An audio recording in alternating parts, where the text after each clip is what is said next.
ছোটকালে যখন টাকার প্রয়োজন হতো তখন মাকে বলতাম, মা টাকা দাও।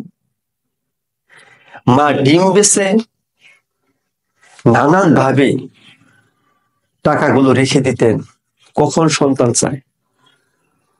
এখন বড় হয়েছি, ইনকাম করি, মাকে যখন টাকা দিতে চাই তখন মা টাকা নিতে চায় না। মা বলে, বাবা তোমার জন্য কিছু কিনছো, তোমার সন্তানের জন্য কিছু কিনছো।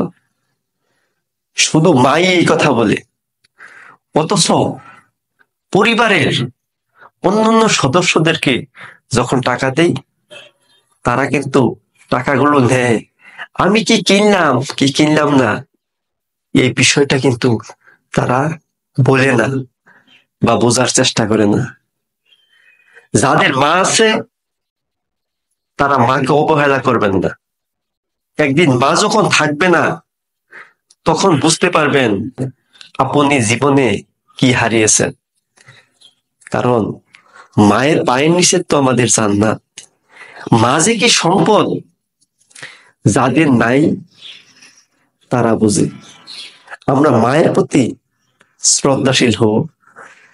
আমরা যদি মাকে দুইটি সান্ত্বনার কথা বলি, মা কিন্তু এতেই অনেক খুশি হয়ে যায়। আমাদের মা আমাদের কাছে বেশি কিছু চাওয়ার থাকে না, তারা শুধু সন্তানের ভালো দুইটি কথার জন্যই মা কিন্তু বসে থাকে। আপনারা অনেক সন্তান আছে যারা মায়ের সাথে ভালো ব্যবহার করেন না, এতে করে মা অনেক কষ্ট পায়।